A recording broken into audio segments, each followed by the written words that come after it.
All right, so let's create our first signal. Well, your first signal.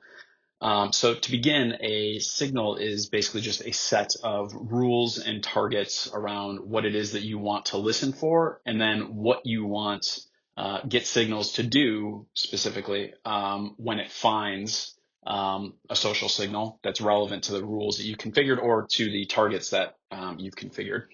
So to start, you're just going to click through, go to the signals view and click on create signal. And we have a few different types to choose from. So the first one is for new posts. And for this particular trigger type or signal type, you're going to define specific social profiles that you want to monitor for new posts or social company pages that you want to monitor for new posts. The second one is for job changes. And in this instance, the way that it works is you're going to define specific social profiles that you want to monitor either on a daily or on a weekly basis to see when their roles change at their company or if they've moved to a different company. And then this will alert you, either sending you an email or you can configure it to a Slack channel and it'll just notify you whenever there's a change. I like this one in particular for existing accounts, just to be on top of if any of our stakeholders or any of our internal champions leave any of our existing accounts. That's really important information to know. And then also for ongoing pipeline. So if there's deals that are that we're actively working, some of them can be larger, some of them involve more than one stakeholder. So again, just, knowing, because you don't always find out until you hop on a conference call and find out it's with somebody else, that someone's actually left. So that's a good one for both of those use cases, but there are several more. Monitor posts by keyword. So this would be for an instance when you're going to search for social posts based on topic. And in this particular instance, you're going to define either a keyword or a phrase. We can filter any posts that we find that match that criteria by the title of the author. And then you're going to set, a max for how many posts you want to retrieve potentially on a daily basis. The limit for that is 200. Monitor post by hashtag. I mean, that works very much the same as the keyword, but instead you're defining a single hashtag that you want to monitor. Posts that mention a personal profile. In this particular trigger, what's going to end up happening is similar to new posts. You can define a list of social profiles for personal profiles, not for company pages. That's the next one. And essentially, we monitor to see when other post authors mention and tag them in their social posts, and then we return those posts for your review. Tons of use cases out of this one. The two main ones that come to mind would be for monitoring potentially your own personal brand, but also any key execs, key authorities, thought leaders, competitors in terms of their key execs at a competitor's company or partner companies. Seeing who's mentioning them can be extremely valuable, whether you're looking to grow out your network and get in on some more organic social through commenting or through invites, or just to see and attract authors that are aware of competitor solutions. They could be posting about either a positive experience or a negative experience. All of that can be extremely useful intelligence in terms of leveraging someone that's already in that space that could be a customer of a competitor that you want to hop on. Same concept for the last one, which is for company pages. The only difference is that you're going to define company pages instead of just personal profiles, but logically the exact same model. So what I'm going to do today, let's do test post. All right, so once we select our trigger, then we're going to move into defining targets. For the new post, you can define both social profiles for people pages and then also for company pages. So, if you're just getting into social signals for the first time, you're not even really too sure who, to actively monitor. We have a thought leader finder that can be, useful. You can um, either search by topics and subjects. So if you want to do, cold email, go to market, and then just things that are relevant to get signals and also for lead forward. What we'll do is we'll take that search. We'll look for profiles that actively post on those specific topics. Then we filter them down for um, profiles that have larger followings. And then we'll return them, and then you can optionally add those to your signal. If you already have, one, two, however many, profiles that you already think are good thought leaders in your particular industry, you can define them here, and then we'll automatically find similar profiles that you can consider adding to your signal to monitor. And, it takes a few minutes to run through because it's going to calculate a lot of data and it's going to be looking in real time to figure out who would be a good fit for you. But this is very useful if you're just getting started and you're not really too sure who could be valuable for you. And as you go through and as like data comes in, you're going to identify, more folks that you could classify as thought leaders or, other companies and orgs that will be useful for you to follow, no matter what your use case is. But this is a good place to actually start.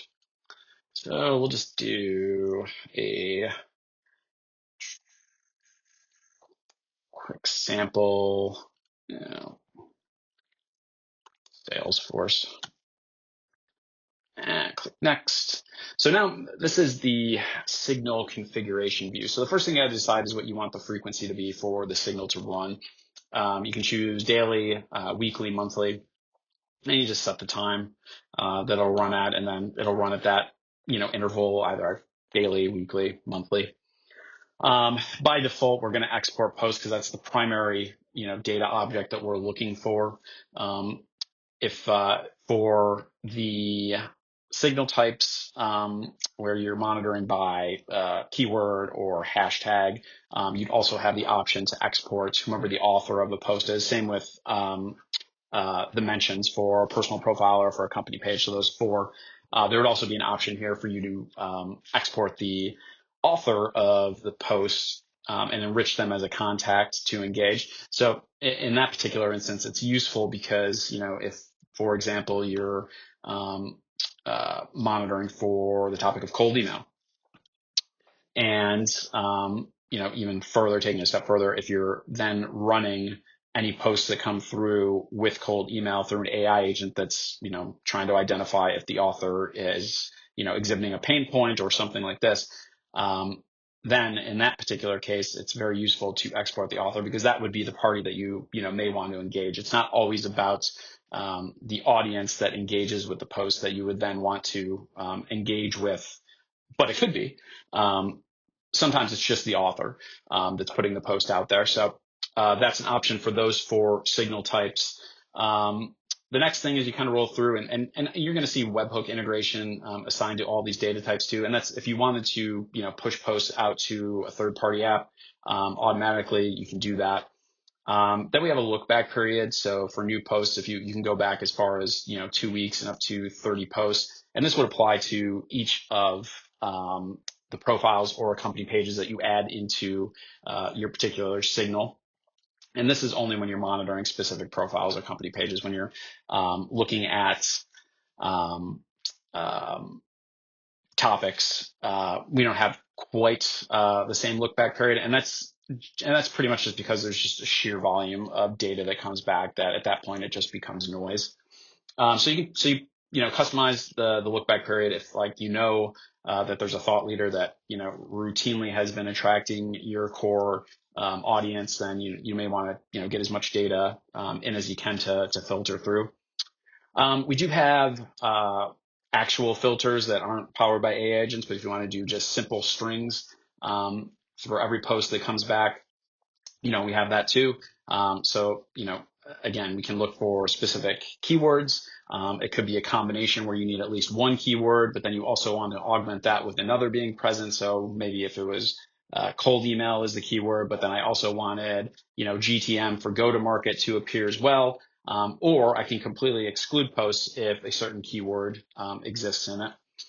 So this is completely optional.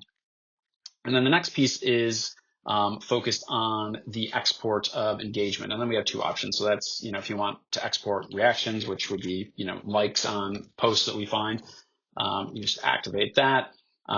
Determine how many reactions as a max per post per run. So if you're running daily and you set this for 50, then we're going to get up to 50 each day for that particular post. And it's important to understand that once we find a post, we aren't just taking or stopping the day we find the post and only taking engagement for that particular day. So the post for a period of weeks will continue to be checked every single, whether Signal's running daily or weekly.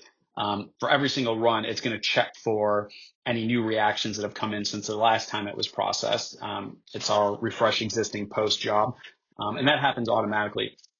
So even if you set this at 50 and, the post over time gets 1,000, likes, you're still going to eventually garner and get all of those, 1,000 likes, even if you set this at 50 a day. It's a good way to do some credit management, and it's also a good way to just kind of throttle things. So if you are, trying to keep a steady flow of new leads that are flowing to campaigns, for example, well, you may not want to have, every single reaction that comes in on a daily basis. You may want to kind of structure that out over the life of the signal running or the life of the post still getting views and likes. So this, again, it's a good throttle. That's how I'll leave it. So I'd recommend, keeping that whatever is sensible, and, balance that against how many other signals you have that are running, how many posts a particular target might be getting on a weekly basis. And you can kind of figure out over time, what the sweet spot is. But this figure would be 50 per post. And then that's based on, the targets or the pages that you're monitoring too. So you can see how this can quickly, ramp up. If you set the value too high, you may end up with more data than you want in a very small window of time. So that's the only caveat on that. And also, just to clarify too, on the credit side of things. So basically, around 50 rows is going to cost you, just one credit. It's not one credit for every row. And we say about 50 because, there's times when we, dedupe and, the way that we get the data back. Sometimes we do end up with duplicates, but we don't give you duplicates. So, there's going to be times when you might get 48, 49, or, if a post only has, 75 total likes, then obviously on, the second attempt, we're only going to get 25 instead of 50. So just to explain that. With reactions, same thing as I said above, you're going to have webhook integration options. So you can push the reaction engagement. If you want to propagate a clay table, you want to send it to Zapier, make something like that, you can do that here. I'm going to show you what that looks like as well. And I don't actually have any webhooks on, but if I did, they would show here, and then, the webhooks gets created inside the integrations menu as well. And you're not limited on the number of webhook integrations either. Contact enrichment. So when this is enabled, basically what we're going to do is for every single reaction, unique reaction on every single post, we're going to export the contact. And the export really is an enrichment process. So we take everything from their social profile, everything from their related company social profile, and then build out a contact record. And then with this contact record, you can funnel them into any of our connected integrations. So Instantly, Smartly, Leapforward, Woodpecker, or you can push them into AI agents for further qualification as well. So you get it's over 50 insights at this point and data points that we get out of their social profile. And then, so you get all of that. At that point as well, you could, again, push the contacts to a webhook. Otherwise, they'll continue to live inside of GetSignal, and you can, export them as a spreadsheet later, or you can actually take action through our contact manager, pushing them out to integrations, however you see fit. before we export a contact, if you want to set some type of signal engagement threshold, you can do that. So what you can say is, I want, uh, any social profile that we're tracking to have at least 3 reactions inside the signal. And they're obviously not all on the same post, but, if you're monitoring, John Doe and, 3 or 4 other folks in your signal, then before we would export someone as a contact, we would want to see at least 3 likes on 3 different posts from any of the targets that are inside your signal. So if you're trying to qualify, just based on, a level of, interest or attention to a particular topic or to a particular, thought leader or even a competitor, then you can do that here. Comments works effectively the same as, reactions. You're going to set your max per post per run. Again, same webhook integration functionality, same contact enrichment functionality. On the webhook side of things, we do send as part of the payload to your endpoint the original post, the author social URL and data, any engagement on the post, like in terms of like raw numbers of like likes and comments and total. Obviously, the target social profiles, actual comments, so you can get all that too. So again, if you're looking to take this data, propagate a clay table to then further enrich, you can do that.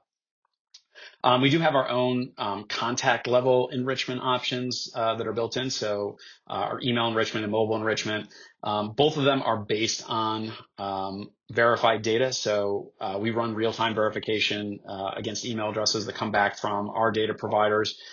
If we don't get it, a confirmed verified email address, we don't charge the credit, and certainly not if there's no results.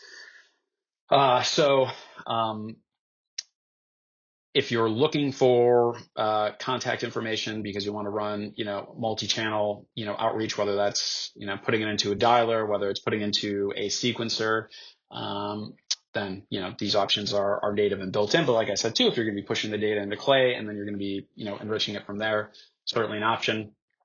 Add to list. So we have our own internal list system, and this is just for saved contacts. This is not like a list that you import, and it's purely for organizational purposes.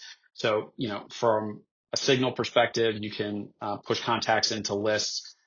You can push contacts into lists with AI agents as well. And it's really just to be able to set up containers. So, you can segment out contacts that you export to filter later, and then that can be used for pushing them into integrations or simply just exporting them. But it's really just an organizational tool.